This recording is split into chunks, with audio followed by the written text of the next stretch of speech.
Bonjour à tous. Aujourd'hui, on se retrouve pour une discussion avec Nicolas, qui va se présenter tout à l'heure. Nicolas, qui est une personne qui aime fouiller et découvrir les nouvelles tendances et les nouveaux outils. Il va nous en parler tout à l'heure. Et donc, en fait, Nicolas m'a envoyé des messages la semaine dernière sur encore des nouveaux outils qu'il avait découverts. Donc, je lui ai proposé, plutôt que de discuter par vocaux interposés sur WhatsApp, d'en discuter ici et de le partager parce que je pense que ça peut être utile à pas mal de monde. Donc voilà, donc sans plus tarder, on va entrer dans le vif du sujet. Avant de parler de ces découvertes, salut Nicolas, est-ce que tu peux te présenter rapidement ce que tu fais? Et voilà. Salut Maxime, bah écoute, c'est un plaisir effectivement de partager ça en vidéo et que ça ne reste pas qu'entre nous, que ça puisse être aussi diffusé et accessible sur les différents réseaux.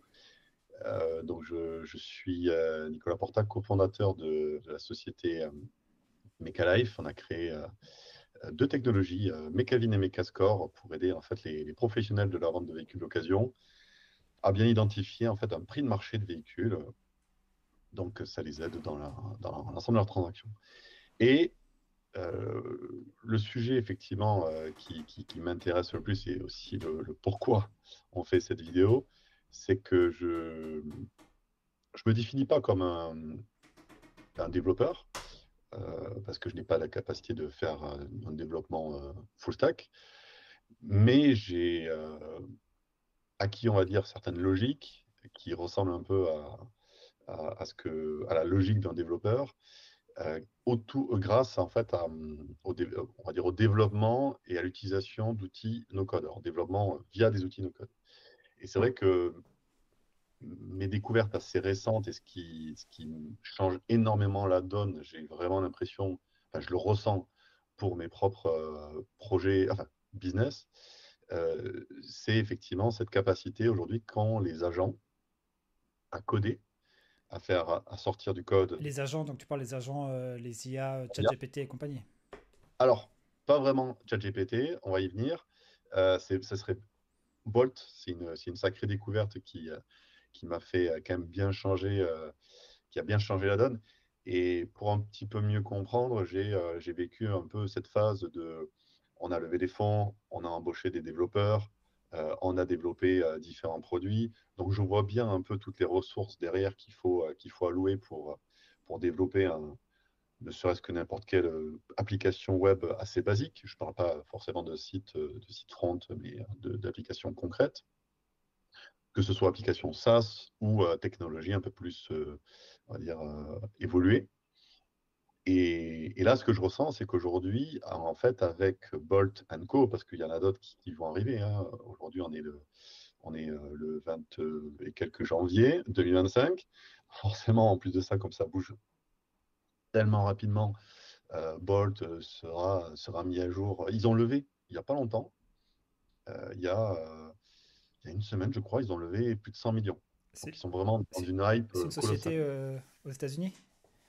Je ne suis pas sûr à 100%. J'aurais tendance à partir du principe que oui.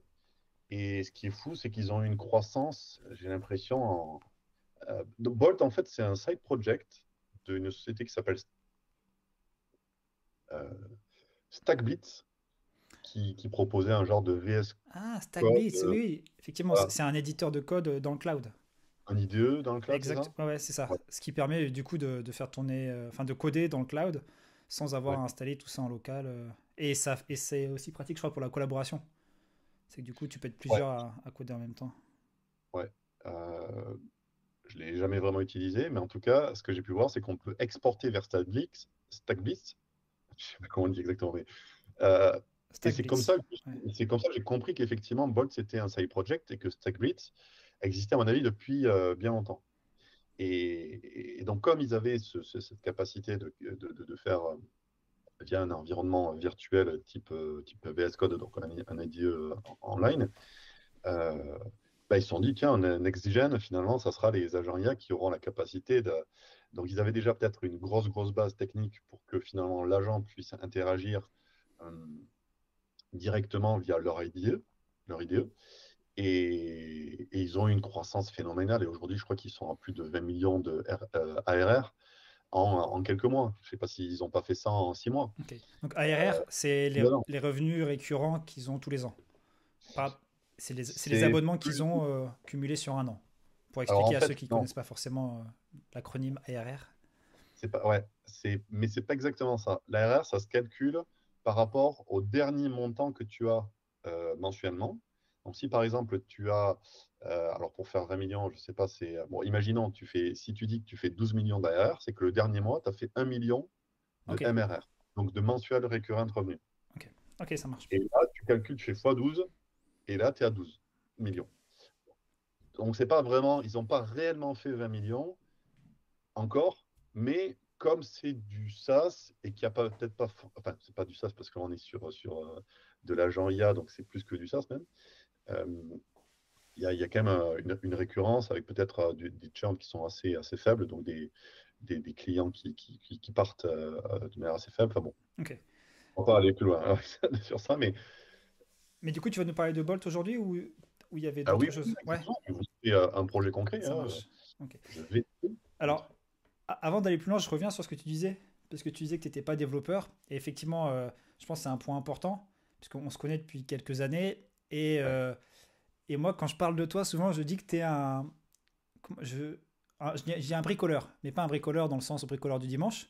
C'est vraiment le bricoleur qui va trouver l'agencement, la coordination des outils entre eux pour faire quelque chose qui marche bien. Enfin, de tous les projets que tu as pu réaliser, c'est vrai que j'ai toujours été impressionné par ta capacité, qui en plus, enfin, tu viens pas du monde tech, à quand même à brancher. Alors à l'époque c'était Zapier et peut-être IFTT.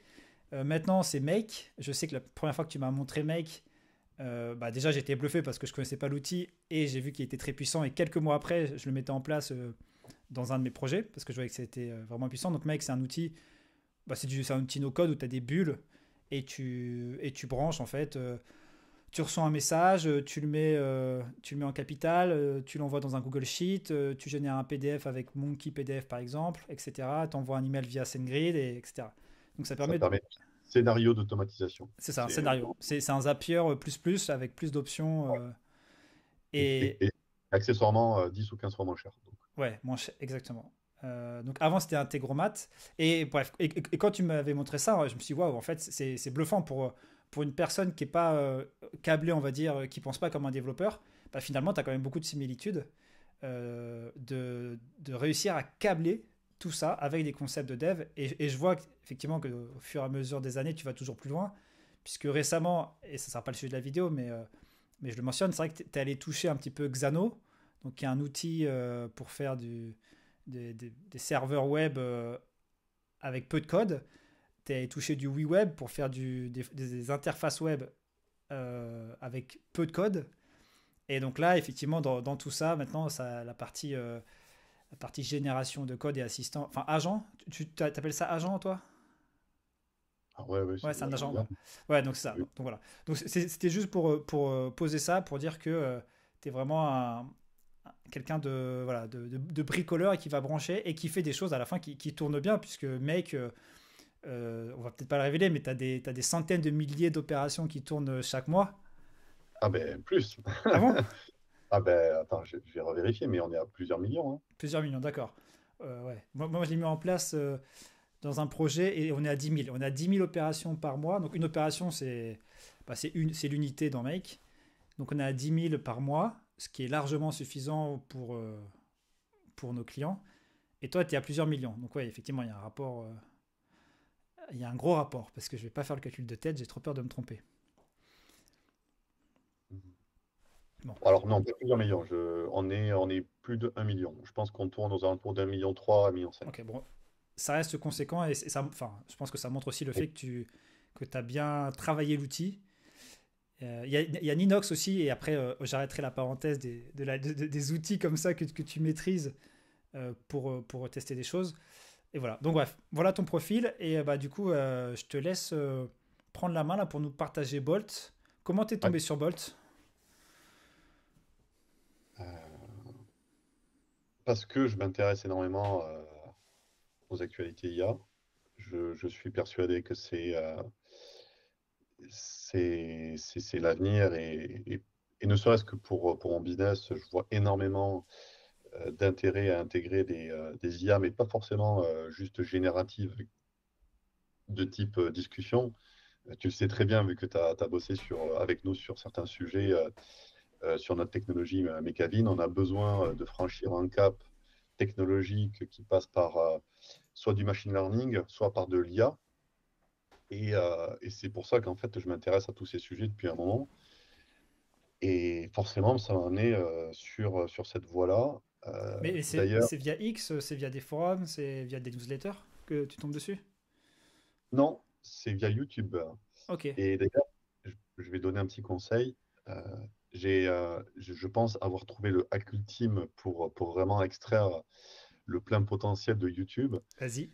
Que, finalement, YouTube, déjà, premièrement, c'est la plateforme sociale, finalement, donc qui permet à n'importe qui dans le monde de publier du contenu, qui rémunère le plus.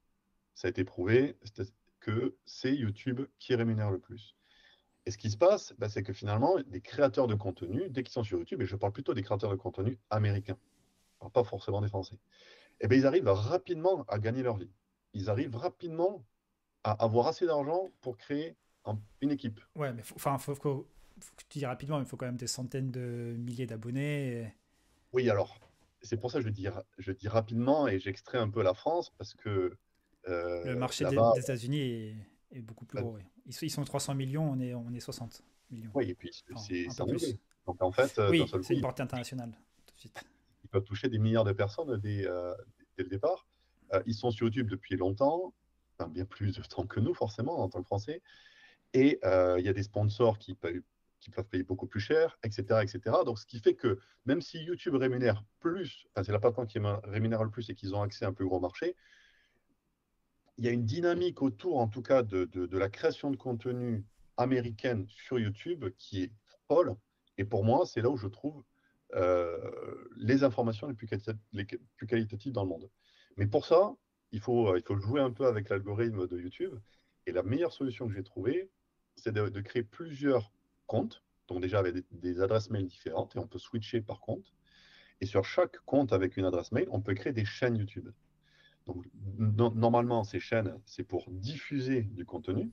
Mais moi, en fait, finalement, j'ai créé plusieurs chaînes. Par exemple, j'ai un compte spécifique marché américain. Mon YouTube, je suis allé dans les configurations, je lui ai dit de me montrer des vidéos comme si j'étais sur le marché américain, en anglais, forcément, mais langue anglaise et marché américain.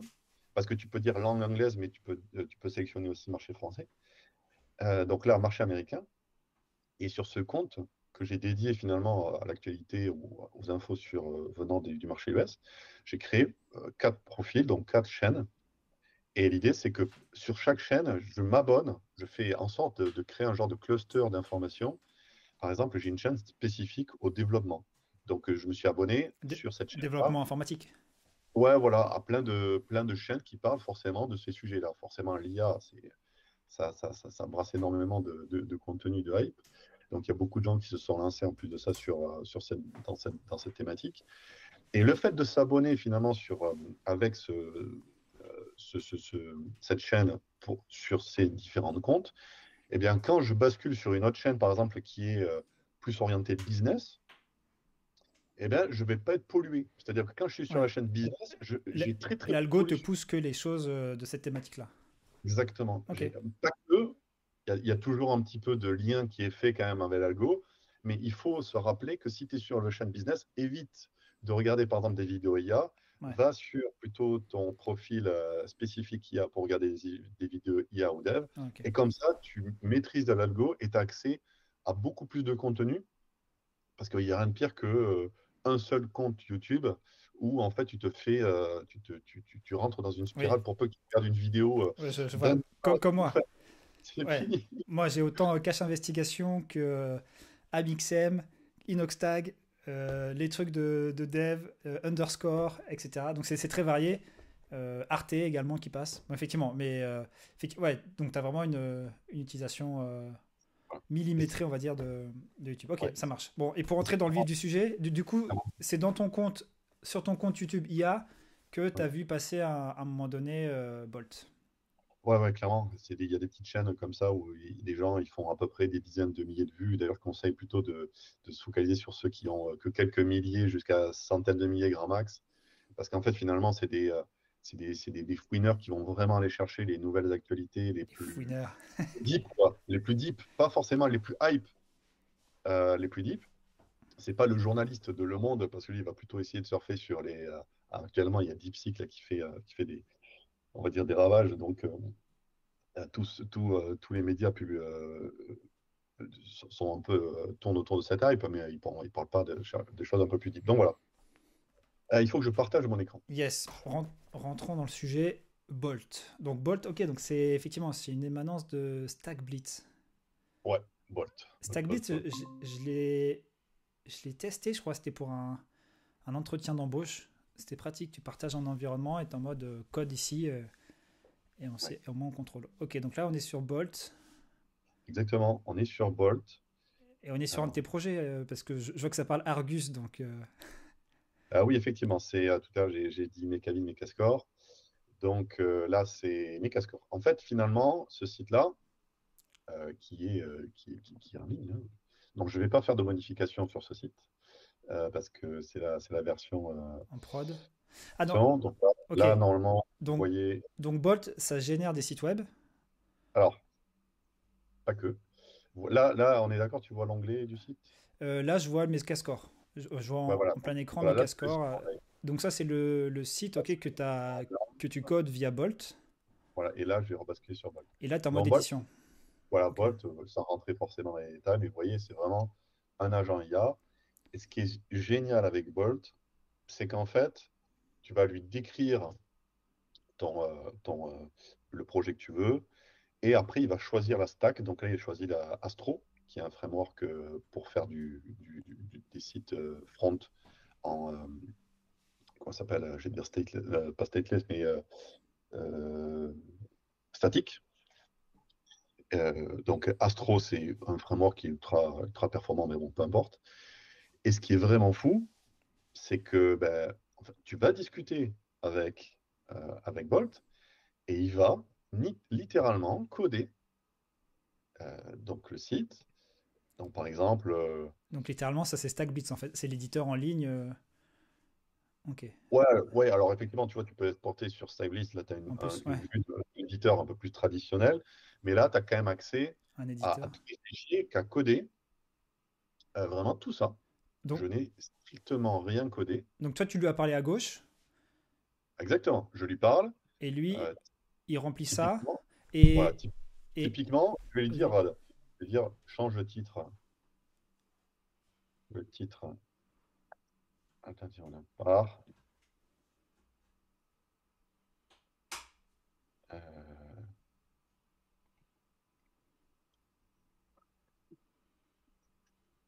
voilà, par exemple. Et là, en fait, il fait du RAG, donc du Retrieval Augmentation Generated, ouais, je crois. Donc, il Ouais. va aller regarder un peu dans tous les fichiers quel est finalement le fichier en question qui correspond le mieux à la demande. Une fois qu'il a bien compris que c'était le bon fichier, il va aller vérifier la zone en question et il va faire la modification. Donc là, vous voyez qu'il y a bien la modification qui a été faite. Et tu peux aller, toi, modifier à la main le index.astro qu'il a. Oui, oui, Et donc, oui. Bah déjà, il me semblait que je pouvais cliquer dessus. Où est-ce qu'il est l'index est-ce- source page? là, tu es dans Components. Exactement. Page index. Ah ben oui, non, mais j'y suis Ouais, déjà en fait. elle est ouverte, ouais, effectivement. Littéralement, je suis là, là. Donc là, tiens, tu modères. Alternative moderne de à l'Argus. Merde, désolé. Et là, je peux save. Et effectivement, Et en preview, attends, il faut que je peut-être. j'ai cru voir quelque chose qui était en train de se mettre à jour. Ouais, voilà, il est en train de builder là. Non? Non, non, Non? non, c'est censé. Ah, attends. Est-ce que ça, c'est vraiment. Non, ça, c'est pas le titre. Ah non, ça c'est le title de la page. Donc c'est ce qui est Ouais, exact. dans la au niveau du navigateur. Faut Ah, que- c'est là, c'est ici. Ouais, ok. Ouais. Yes. Voilà, Donc là, la preview est genre, ok, ok, donc c'est à double sens. exactement. Mais ce qui est fou, parce qu'on pourrait se dire, ouais, bon, ça va, tout le monde peut le faire, à quelque chose près. Ouais, il y a plein de trucs qui font ça. Ouais, exactement. Par exemple, il y a des copilotes, machin, GitHub, Co, enfin pour les développeurs. Mais ceux qui ne sont pas développeurs, qui sont un peu plus orientés no-code, même ceux qui ne sont pas du tout no-code, en fait, là, ce qui est fou, ce que j'ai ressenti, c'est comme si je me rappelle des discussions que j'avais avec notre équipe de dev. Donc, bah, il fallait faire un ticket, il fallait exprimer son besoin. Le ticket est rentré dans une pile de tickets par ordre de priorité. Donc, déjà, les ordres de priorité, il fallait que ce soit eux qui les définissent. Donc, ils font des, euh, des événements spéciaux pour définir les tickets, ils bossent sur le ticket. Puis, il y a donc, en fait, pour faire une itération quand, Entre, quand entre quelqu'un pense l'idée jusqu'au déploiement, ouais, il faut. exactement, euh, eh bien, pour faire 3 itérations sur, par exemple, juste ne serait-ce que le premier bloc, bah, vaut mieux pas le faire en code. Vaut mieux le faire peut-être avec un Figma ou des choses comme ça. Donc, tu te limites finalement à des outils un peu statiques, enfin clairement statiques, où tu ne peux pas vraiment créer des relations avec des bases de données. Donc, finalement, pour faire des prototypes, bah, Figma est très très limité parce que ce sera que du visuel. Et là, ce qui est fou avec Bolt, c'est qu'en fait, tu peux prototyper que ce soit des sites front ou des applications, donc type SaaS, en faisant des itérations, mais je ne vais pas dire instantanées, mais qui sont ultra rapides. C'est-à-dire que là, le site en question, bon, j'avais déjà une base de contenu, je savais où je voulais aller d'un point de vue SEO, je l'ai fait littéralement en un jour. Ouais. Mais du coup, là, c'est un site, enfin, on va dire vitrine, hein, enfin statique. Je vois qu'il y a un bouton obtenir une cotation. Oui. Est-ce que derrière, tu as moyen de le rendre dynamique et enfin, entre guillemets, mettre de l'intelligence? Enfin, typiquement, j'ai vu qu'il y avait Supabase également. Donc, est-ce que tu peux facilement intégrer des comptes clients, gérer l'envoi d'emails de mots de passe, enfin de réinitialisation de mots de passe et ce genre de choses, ou tu es limité à des sites vitrines? Alors pour l'instant, Bolt, c'est plus intéressant de penser à des sites vitrines, Ok. de voir Bolt, mais je le rappelle, il y a une semaine, ils ont levé 100 millions d'euros. Avec 100 millions d'euros, ils vont pouvoir aller chercher la fonctionnalité qui manque en fait à ça. C'est que, OK, tu peux te connecter à Supabase, mais en fait, donc tu peux déployer sur Netlify. Les connexions par Supabase seront donc qualitatives, sécurisées, etc. Donc tu vas pouvoir aller chercher effectivement dans la base de données Supabase, mais tu ne peux pas utiliser les edge functions de Supabase ou de Netlify. C'est-à-dire qu'en gros, comme là, c'est une structure plutôt statique, tu as besoin d'un équivalent d'un serveur JS, Node.js, machin, enfin, tout ce que tu veux, pour exécuter des scripts qui vont avoir des fonctionnalités de type scénario. Étape 1, je fais ça, je vais chercher à tel endroit de l'info, étape 2, je fais ça, étape 3, 4, 5, 6, enfin, comme on veut, et ensuite, ça renvoie de la donnée, par exemple, en front. Donc ça, le seul moyen,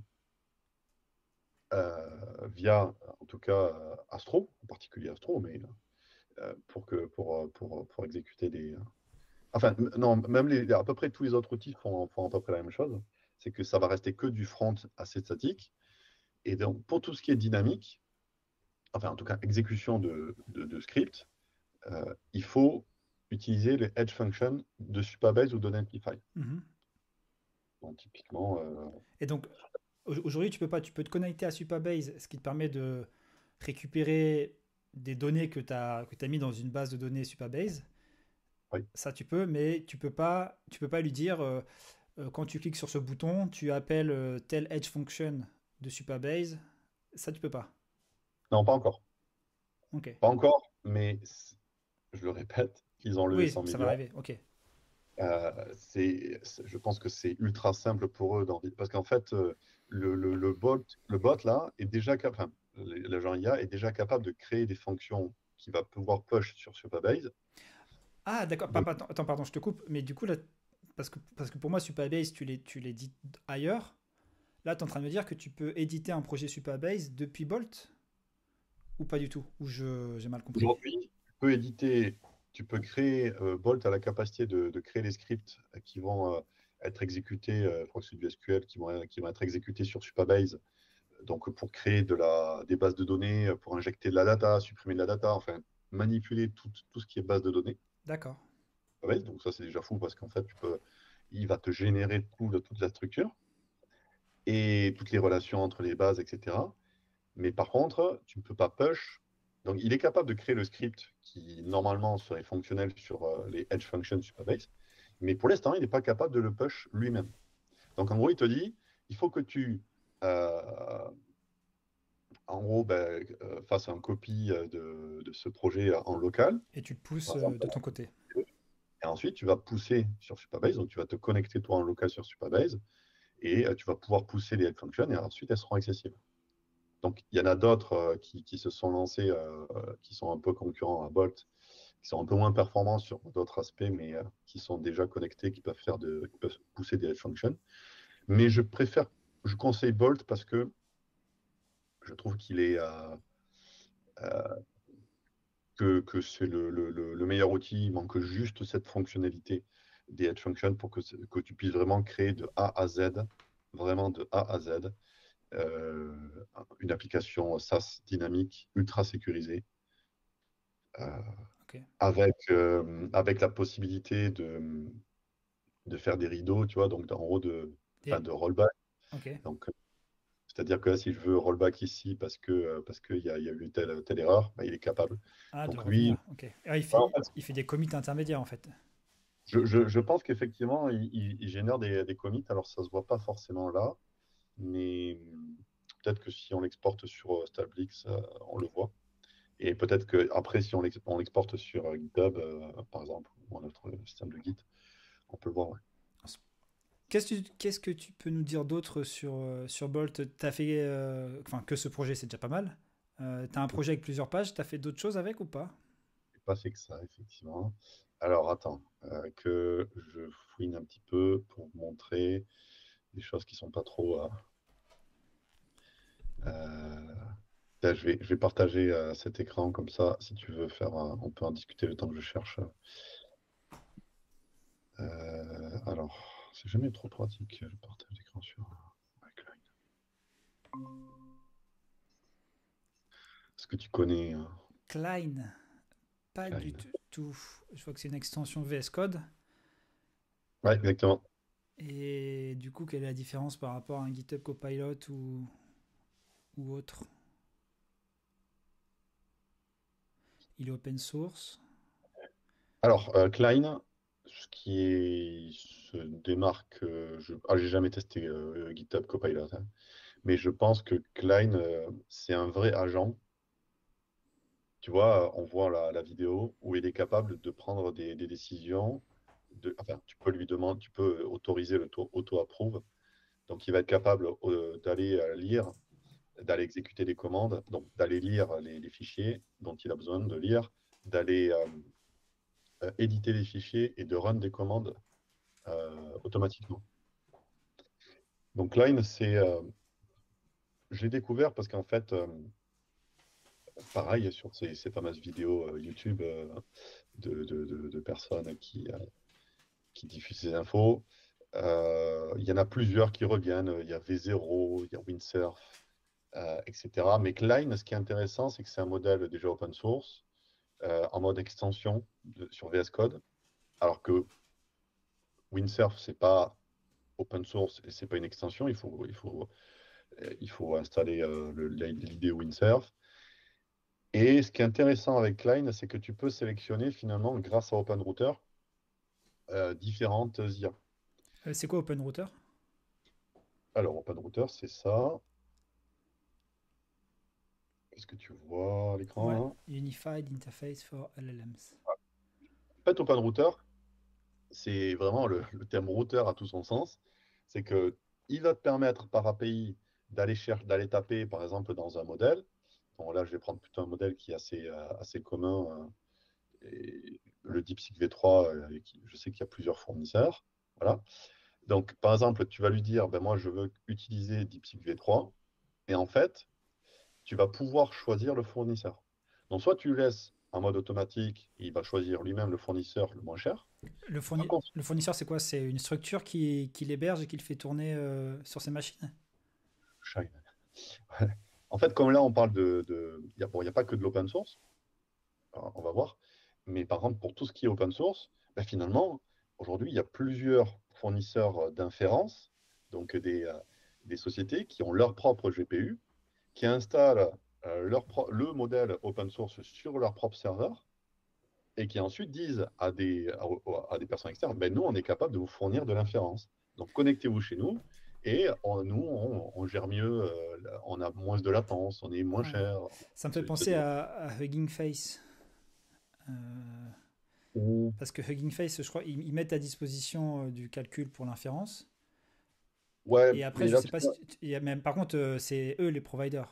Ils listent pas d'autres providers. Il me semble pas. Alors, j'ai pas testé en profondeur Hugging Face, mais voilà, là, le on va fait de voir. pouvoir de lister tous ces modèles-là, d'avoir des infos et faciliter finalement l'utilisation de ces modèles, ça me fait penser à Hugging Face. Ouais.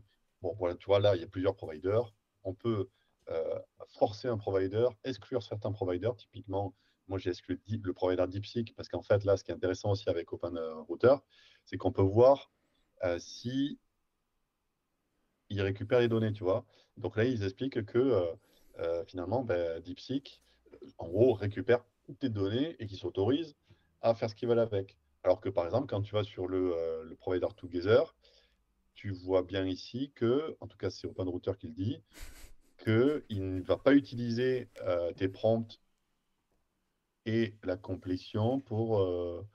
voilà. Ok. Après, il te met le lien normalement qui doit pointer vers... ouais, c'est ça, qui va pointer vers le Privacy Policy.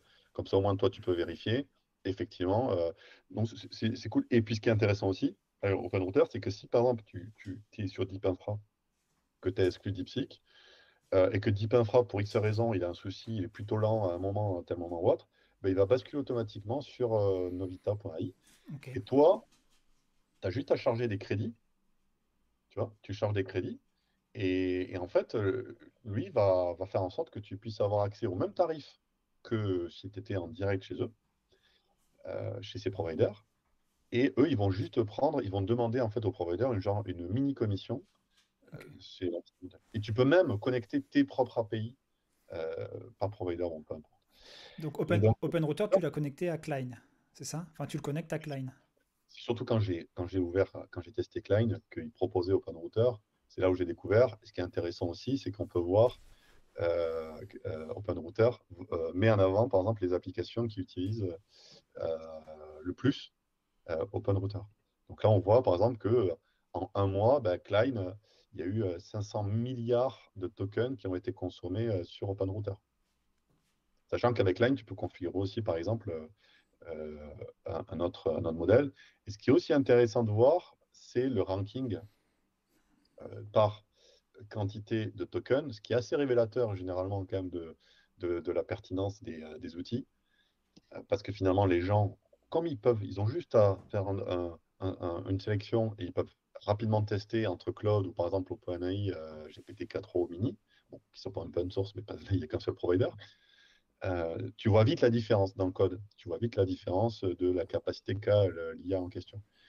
Donc, les gens qui vont dépenser des millions ou voire des milliards de tokens dans une IA, en fait, dans la réalité, ils vont tester plusieurs et à la fin, ils vont choisir celle qui est la plus performante. Et là, on voit, par exemple, que par semaine, qu'est-ce qui se passe. On voit que, par exemple, sur la dernière semaine, il y a eu 115 milliards de tokens sur 3.5 Sonnet, secondaire. Et c'est vrai que moi, j'utilise plutôt sur Klein quand je fais des tests 3.5 Sonnet parce que c'est le plus rapide, c'est le plus quali, c'est celui qui vraiment se distingue par son intelligence sur la partie code, alors que les autres sont un peu moins performants. Et donc, ben, du coup, Klein, tu l'utilises via VS Code. Ouais, alors là, Klein, pour l'instant, j'ai fait que des tests de projet D'accord. un petit peu plus aléatoires.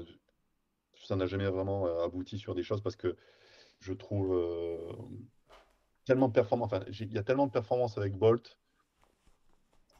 que pour l'instant, j'ai pas forcément besoin d'autre chose. Mais je me posais la question de pourquoi pas aller utiliser vraiment. Parce que forcément, une fois qu'on est dans le VS Code avec Line, on est encore moins dépendant d'un agent IA type Bolt. Donc forcément, si tu es un peu plus développeur dans l'âme, toi par exemple, Maxime, je suis sûr que Bolt, ça va pas énormément t'avantager. Pourquoi pas pour faire des prototypes assez rapides, mais dès qu'il va falloir passer à quelque chose d'un peu plus en mode prod, ça ne sera pas vraiment l'outil que tu vas pouvoir utiliser. Mais par contre, je suis certain que Klein, tu vas pouvoir l'utiliser parce que ça va t'aider. Ouais. Ça va t'aider forcément à augmenter ta productivité. Ouais. Et surtout, c'est que Bolt, du coup, c'est un modèle qui est, enfin, ils utilisent un modèle propriétaire, j'imagine. Donc, enfin, du coup, tu es dépendant de leur plateforme, alors que Klein, demain, il y a Mistral qui sort un nouveau modèle. Boum, tu peux basculer sur le nouveau modèle de Mistral Exactement. et continuer ton Exactement. projet avec ce nouveau modèle. Non, et c'est ça qui est intéressant avec OpenRouter, ben, j'ai changé la page, c'est de voir que, par exemple, ben, voilà, DeepSeek V3, enfin DeepSeek R1 qui date il y a même pas, je sais même pas si ça fait une semaine, il y a déjà 6 milliards de tokens consommés. Donc on voit qu'il se rapproche des, euh, des tops. J'ai été un peu choqué de voir Mistral Nemo. J'aurais jamais pensé qu'il y aurait autant de tokens consommés en une semaine. Pourquoi Je sais pas. c'est le dernier qui est sorti? Ah non, non, non, c'est pas du tout le dernier. Ah si, si, si, c'est un modèle qui est open source en collaboration avec NVIDIA, je crois.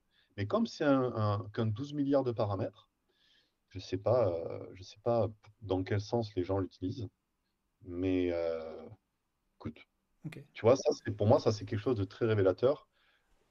Il dit que bah, là, ce modèle, il doit être bon pour certains sujets. Je ne sais pas lesquels, mais il doit être bon pour certains sujets parce que les gens ne consommeraient pas 14 milliards.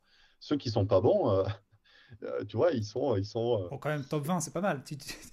Faire un modèle qui est dans le top 20, ouais, alors, oui, oui. Mais effectivement. Là, effectivement, t'es dans le modèle. je vois ce que tu Et veux dire. par exemple, Ok. si tu regardes le modèle Mistral large, tu vois, il n'y a eu que 700 millions de tokens consommés.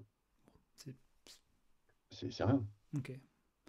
Après, il y a marqué Académie, donc peut-être un, peut-être un modèle un peu niche pour certains usages seulement. Alors après, je sais pas si c'est journalier parce que 1,4 milliard. Bon, pas grave. Euh, Ok, super intéressant. Voilà. Ah oui, et en plus de ça, quand on va voir le modèle, tu vois, typiquement DeepSeek. Attends, mais c'est quoi ce DeepSeek R1 Free? Ah non, c'est plutôt celui-là. Ah voilà, c'est 7 milliards. Donc là, ce qui est aussi intéressant, c'est de voir l'évolution de la conso, ce qui est aussi révélateur d'une réalité de terrain, c'est que ben, plus les gens le consommeront sur la durée, plus ça voudra dire qu'ils s'aperçoivent réellement que c'est pertinent. Moi, je l'ai testé, je vois que aujourd'hui,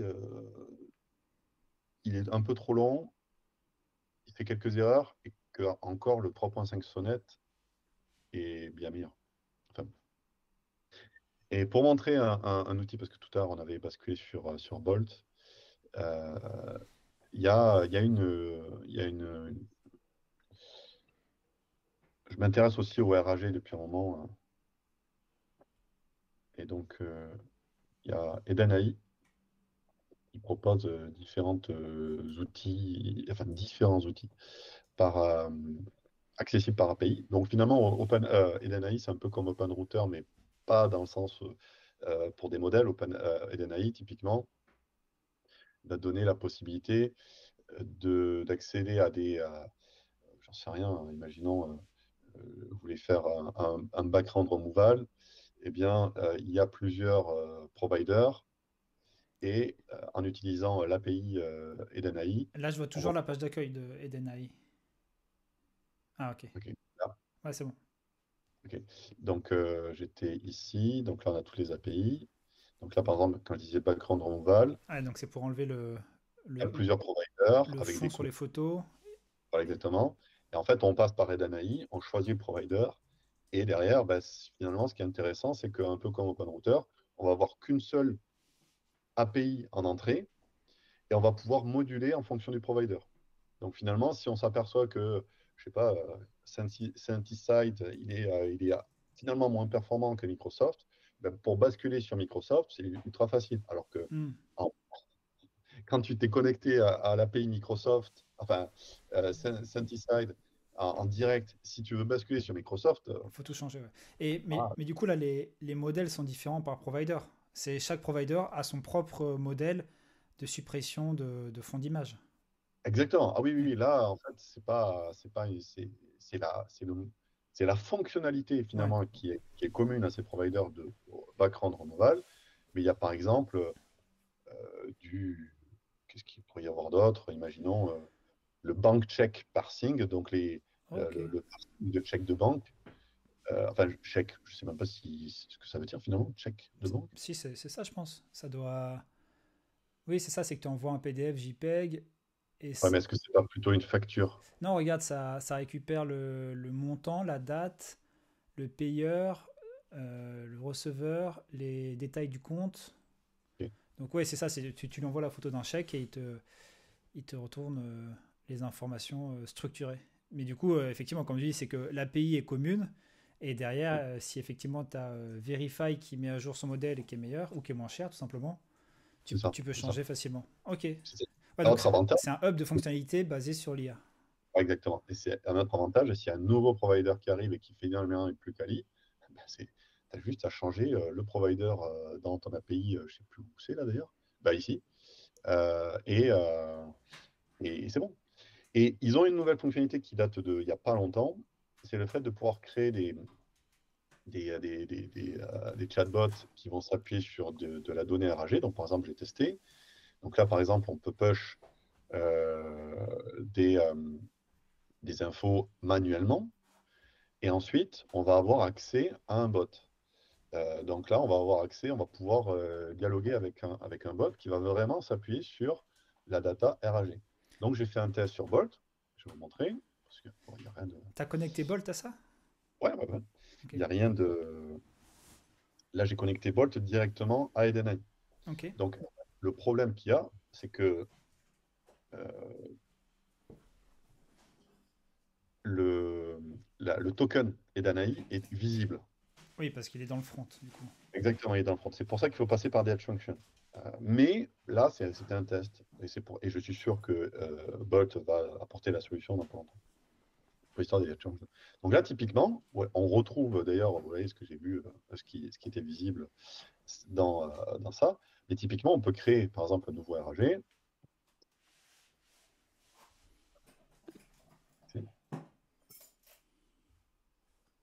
Voilà. On peut l'ouvrir.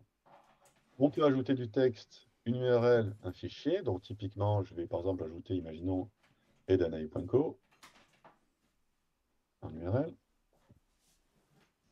Donc là, quand tu lui donnes l'URL, lui, il va scraper le contenu qu'il va trouver Alors, là. en gros, ouais, alors là, c'est pas Bolt qui le fait, c'est qu'en fait, Edanaï fournit toute une structure d'API qui permettent d'interagir, qui permettent normalement d'interagir avec, avec le RAG. Donc, Ouais. normalement, Parce que si je comprends bien, là, tu lui donnes des données sur lesquelles lui, il améliore sa connaissance.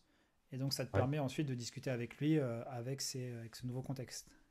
ouais. Alors, attends, je vais charger un fichier, je vais juste rebasculer sur ça pour tester. Je vais charger un fichier. Normalement, tout ce qui est PDF, ça marche. On va éviter de charger une facture.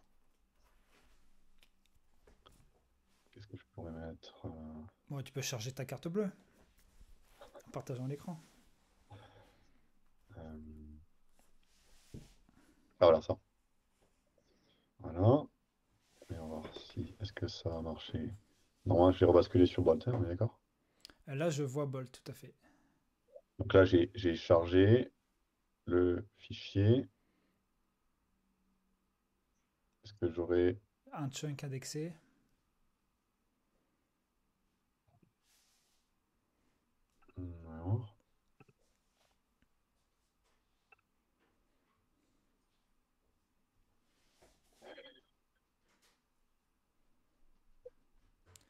S'il répond Guillet, c'est que c'est bon, ça marche. Ah, c'est bon. Donc là, il a vraiment accès aux données. D'ailleurs, je vais pouvoir les vérifier dans les DNI. Donc là, RG Maxime. Ouais, voilà. En fait, c'est bon. Il y a bien les chunks qui ont été faits sur le fichier PDF. Tu Ok. vois? Donc, on a les chunks Là, dans le... je vois Bolt. C'est vrai, c'est vrai, c'est vrai, c'est vrai, c'est vrai. Voilà. Donc là, tu vois, on voit bien les chunks du fichier en question. Il y a toutes ces informations. Donc, le database provider, c'est Cadran, embedding provider Cohere, et le LLM modèle qui va récupérer tout ça, machin, pour faire la discussion, c'est GPT-4 Pro. Et derrière, on voit toutes les conversations. Si par exemple, j'ajoute une conversation ici, qu'est-ce qui se passe? Ah oui, d'accord, ok. En fait, il donne un nom par défaut. Ok. Et là, en fait, finalement, si je recharge, on va pouvoir retrouver. Donc là, finalement, il y a juste une histoire de. J'ai connecté Bolt, enfin Bolt, j'ai connecté cette application qui, euh, qui est vraiment en relation directe avec Edenai et, euh, et qui permet finalement de. Donc là, je me suis posé la question, enfin, pourquoi j'ai fait ça? C'était pour aller tester un petit peu toutes les fonctionnalités de Bolt, aller chercher la limite. Mais ce qui est intéressant, c'est que là, la seule chose qui manque encore à Bolt pour pouvoir faire une application ultra scalable, sécure, etc., c'est le fait que le script qui fait les appels API sur Edenai soit finalement caché dans une head function, quoi. Ouais, Et que, côté back-end. exactement, et que tous les tokens d'environnement, etc., finalement, soient stockés sur Supabase et donc récupérés dans l'environnement en back et que rien ne soit visible. Voilà. La seule chose qui soit visible, finalement, bah, c'est l'API vers le Edge Function, mais que c'est la sécurisation ultime avec le JWT token, le Corse, etc. Ok. Ouais. Bon, ça résume bien ce que je disais au début. C'est là, on voit avec les différents outils que tu as montré comment tu connectes plusieurs outils ensemble pour arriver à quelque chose de. Enfin, pour construire un outil assez puissant. Enfin, même si aujourd'hui il n'existe pas forcément, mais là, tu as Bolt qui te permet de générer des sites web très rapidement. Ouais, Et derrière, tu connectes Bolt à l'API d'Eden AI qui va te permettre de rajouter des fonctionnalités sur le texte, qui va te permettre de rajouter un chatbot directement sur ton site. ouais, Donc, qui va finalement augmenter les fonctionnalités de ton site. Et si ça suffit pas, si Bolt ne suffit pas, bah, tu peux toujours passer sur Klein avec OpenRouter pour venir peaufiner le modèle que tu souhaites. ouais. Ok, ok, bah super intéressant. Bah écoute, merci beaucoup Nicolas pour toutes ces découvertes. C'est Euh, plaisir. Est-ce qu'il y aurait un... Sur tous ces outils-là, tu aurais quelque chose à rajouter qu'on n'aurait pas évoqué? Non, non, non, franchement, en fonction de où se trouve la personne, si effectivement elle a aucune notion de code, On commence par Bolt. ouais, ouais, clairement par Bolt, mais il ne faut pas forcément qu'elle puisse imaginer encore faire une application complète Ouais. Bon, de A à déjà, Z, un site web, c'est pas mal déjà. Et et ne serait-ce qu'un site web, ça un permet site aussi de web, rentrer dans les concepts doucement pour ceux qui connaissent pas. exactement.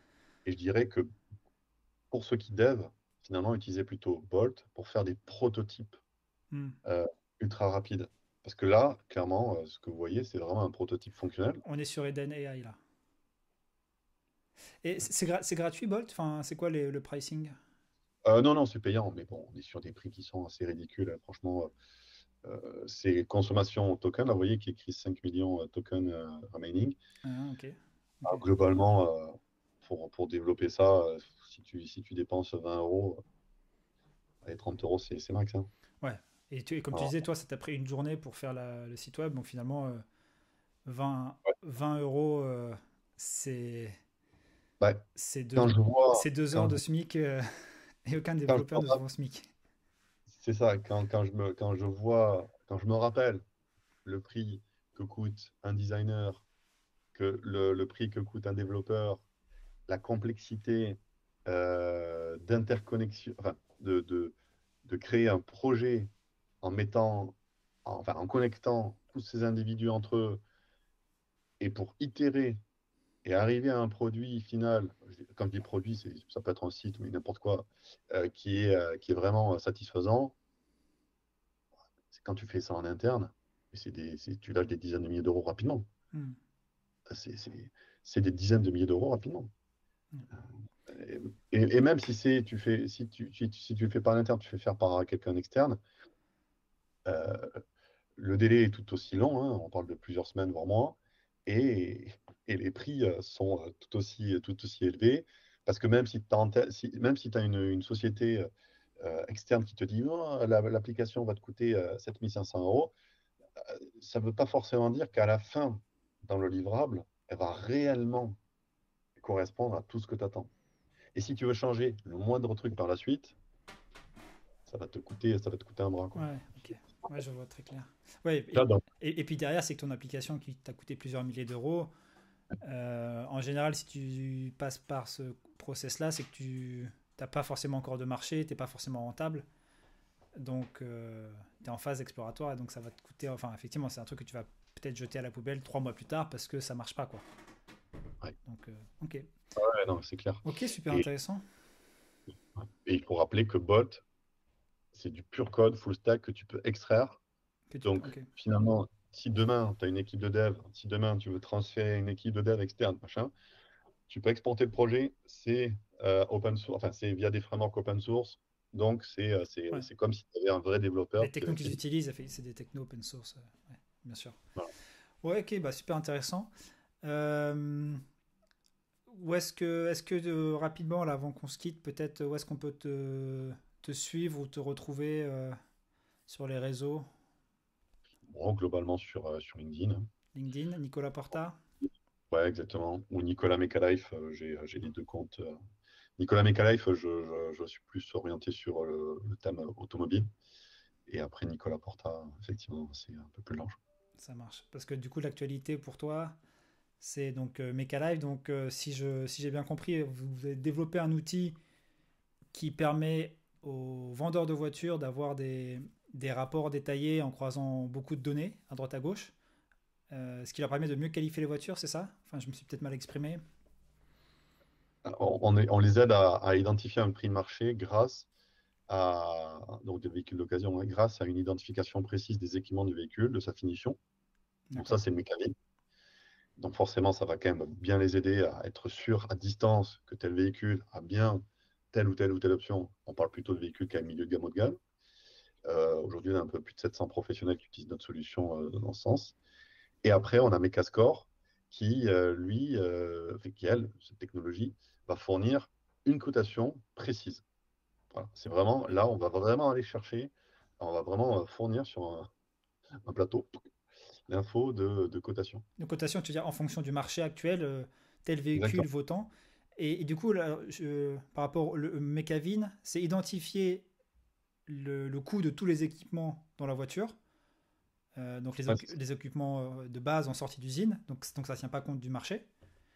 Ouais, c'est ça. Ok. Ok, ça marche très clair. Enfin, je comprends. Et c'est dispo pour les particuliers ou c'est que pour les pros? Ah oui, oui, oui, c'est dispo pour les particuliers aussi. Effectivement, on a à peu près autant de clients particuliers que de pros, en tout cas de volume. Et ces deux technos, en tout cas résultats, peuvent être accessibles par des particuliers et des professionnels, que ce soit Mecavin et Mecascore. Très clair. Mais après, je communique pas, enfin, je communique sur Mecale forcément, mais tout ce qui est développement, je communique pas vraiment sur mes réseaux, parce que ma priorité, Le business. je ne suis pas effectivement créateur de contenu, je ne fais pas des vidéos pour que YouTube me rémunère ou pour avoir des sponsors. Euh, Ma source de revenus, c'est la vente de ces informations au travers de nos deux technologies. Il y en a d'autres qui vont arriver. Parce que tout à l'heure, je parlais de. Enfin, si j'ai montré l'application avec le RAG, là, c'est parce que bah, j'ai forcément envie d'intégrer encore plus d'IA, que ce soit sur Mecavin ou Mecascore, et donner encore plus de possibilités à nos clients. Mais bon, Ça marche, très clair. Bon, bah merci beaucoup, Nicolas. avec plaisir.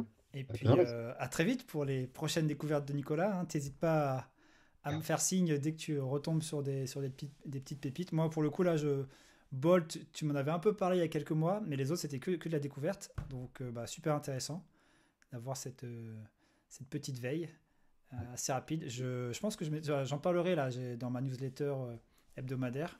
Je parlerai effectivement de Bolt cette semaine. Super intéressant. Et puis je pense que Bolt utilise un modèle open source parce que ils n'avaient pas forcément levé d'argent, donc ils devaient, avec TechBlitz, peut-être faire. Ils avaient quand même un joli business, mais à mon avis, pas forcément assez pour créer leur propre modèle. Donc ils ont dû utiliser un modèle open source, ils ont dû le fine-tuner et l'adapter un peu pour créer leur propre agent. Et là, avec le DeepSeek, quand même R1, qui est vraiment ultra puissant, qui est open source, hier, il y a Qwen 2.5 Max qui est sorti, je crois, en open source d'Alibaba, qui apparemment surperforme DeepSeek R1 avec le modèle de raisonnement. Enfin, il y a un genre de. Il y a les Chinois qui arrivent en force avec l'open source, là, début janvier, enfin, plutôt fin janvier. Et je ne sais pas ce que ça sera dans 3 ou 6 mois, mais c'est quand même intéressant, hein, parce que même s'il y a des biais, forcément, de par la politique chinoise, c'est de l'open source. Bah, Donc, écoute, on en reparle dans 3 mois, hein, avec grand plaisir. carrément. Et puis, je pense que dans 3 mois, je pourrais vous montrer des applications ultra fonctionnelles et pas juste un site front, hein, mais des applications ultra fonctionnelles qui tournent en prod et qui auront été créées de A à Z par Bolt ou Glide ou peut-être un autre outil, hein. Mais en tout cas, pas par forcément des humains. Écoute, on se donne rendez-vous dans 3 mois. Voilà. Le rendez-vous est pris, Nicolas. Génial, merci Maxime. Merci beaucoup. À plus. À bientôt. Ciao.